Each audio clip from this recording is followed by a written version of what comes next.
अभी सबके दिमाग में एक ही क्वेश्चन है, स्टूडेंट के, फैकल्टीज के, कि CSIR नेट जून 2025 का नोटिफिकेशन कब आएगा। और इसकी आप सोच भी रहे होगे कि कब से प्रिपरेशन स्टार्ट करें सब, क्योंकि बहुत सारे स्टूडेंट ऐसे होते हैं जो नोटिफिकेशन के आने के बाद पढ़ते हैं। वो तो तरीका बिल्कुल है गलत, है ना। बट थोड़ी सी एक बार चीज़ें देखते हैं कि पिछला नोटिफिकेशन कब आया, तो उसके हिसाब से पैटर्न क्या बन रहा है ना। सो दैट आपको थोड़ा ओवरऑल एक व्यू मिल जाए कि यार अगर नोटिफिकेशन इस टाइम आ रहा है तो मैं अपनी तैयारी उसी फास्ट फॉरवर्ड में कर दूंगा। ठीक है, ऐसा नहीं है कि आपकी तैयारी अभी रुक जानी चाहिए, नहीं, तैयारी तो चलनी चाहिए क्योंकि नोटिफिकेशन तो आएगा, ये तो कंफर्म है। जो साइक्लिक एग्जामिनेशन होते हैं, जैसे यूजीसी नेट का एग्जामिनेशन है, जिसका एग्जामिनेशन 21 तारीख को शेड्यूल है ऑलरेडी, 21 जून से लेकर 30 जून तक एग्जाम होने जा रहा है, जून 2025 का यूजीसी नेट का। ठीक है, तो ऐसे ही CSIR भी है, साइक्लिक एग्जामिनेशन, जो जून और दिसंबर में नोटिफिकेशन रिलीज करता है। बट थोड़ा सा डिले हो गया है इस बार, तो वो कितना डिले हो सकता है, क्या हो सकता है, उस पर थोड़ा सा जानते हैं। आइए जानते हैं, थोड़ा सा पीछे चलते हैं। पीछे कहाँ पे चलना है हमें? पीछे चलना है हमें दिसंबर 2023 का जो रिजल्ट है ना, वो 3 फरवरी 2024 को रिलीज हुआ था पिछली बार। ठीक है, दिसंबर 2023 का। ठीक है, लेकिन जून 2024 का नोटिफिकेशन जो है वो 1 मई को आ गया था। ठीक है, समझ रहे हो? तो फरवरी, मार्च, अप्रैल, मई, अगर फरवरी को भी इंक्लूड करते हो तो फरवरी, मार्च, अप्रैल, मई। ठीक है, सो लगभग 3 महीने के आसपास नोटिफिकेशन रिलीज हो जाता है रिजल्ट आने के बाद में। ठीक है, अगर रिजल्ट सही प्रोसेस हो रहा है, क्योंकि अगर आप देखोगे दिसंबर का रिजल्ट फरवरी में रिलीज कर दिया, मतलब दिसंबर में एग्जामिनेशन हो गया होगा, तो ऑलमोस्ट 2 महीने के बाद में, या थोड़ा सा आगे भी बढ़ते हैं तो 1 मंथ के अंदर अंदर रिजल्ट ऑनलाइन एग्जामिनेशन का रिलीज हो जाता है। लेकिन इस बार थोड़ा सा चेंजेस देखने को मिल रहे सकते हैं आपको, क्योंकि इस बार नोटिफिकेशन डिले ऑलरेडी है। दिसंबर 2024 का रिजल्ट का जो था आपका 17 अप्रैल 2025 को रिलीज हुआ था। ठीक है, अब आपको ऑलरेडी पता है ये जो फरवरी में रिजल्ट आना था, जैसा यहां पे आप एक चीज देख रहे हो कि फरवरी में रिजल्ट नॉर्मली आ जाता था दिसंबर का, इस बार क्या हुआ, दिसंबर 2024 में 17 अप्रैल को रिजल्ट आया, मतलब ऑलमोस्ट काफी 2 महीने का डिले हो गया है ना।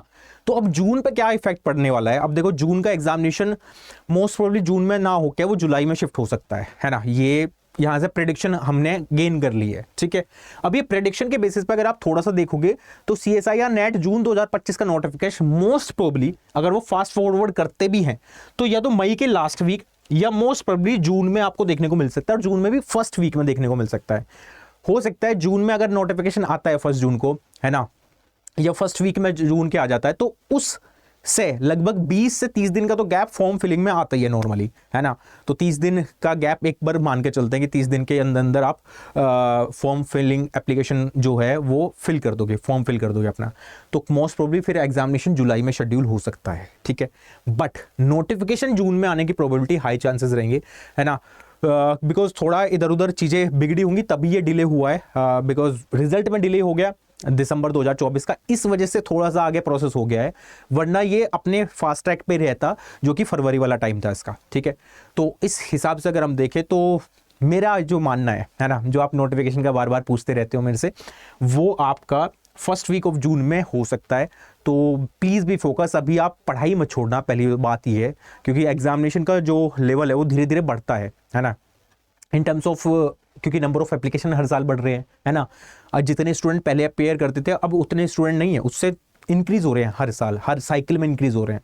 तो आपको थोड़ा सा सजग यहाँ पे ये रहना पड़ेगा कि ये तो मैंने एक आइडिया आपको दे दिया है टेंटेटिव, है ना, बट ये नहीं कि आप ये सोच के कि हाँ अभी तो बहुत टाइम है, आराम से कर लेंगे, जुलाई में अगर एग्जामिनेशन है तो बहुत टाइम है, नहीं।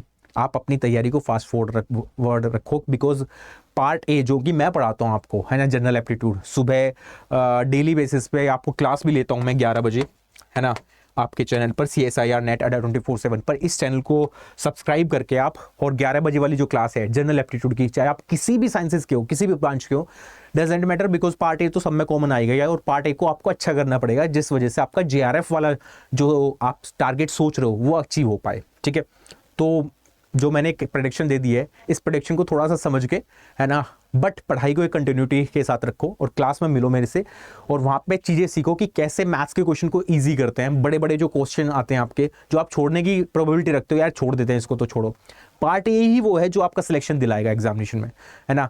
नेट का आपको मे बी पार्ट बी और पार्ट सी के बेसिस पर आप कर भी सकते हो शायद, लेकिन अगर आपके पार्ट ए में 30 आउट ऑफ 30 हैं, 15 के 15 क्वेश्चन सही हैं, तो फिर कोई रोक नहीं सकता, क्योंकि वो क्वेश्चन सब नहीं कर पाएंगे, ठीक है। तो प्लीज़ इस क्लास में आओ और इस क्लास में ज्वाइन करो सुबह 10-11 बजे, और उसमें देखो कि कितना आपका आता है, कितना लेवल है आपका, है ना, उसमें आपको पता चल जाएगा। आई होप ये वीडियो आपको अच्छी लगी होगी। अगर अच्छी लगी तो सब्सक्राइब करके जरूर जाना चैनल को, और वीडियो को शेयर भी कर सकते हो अपने दोस्तों के साथ। Thank you so much.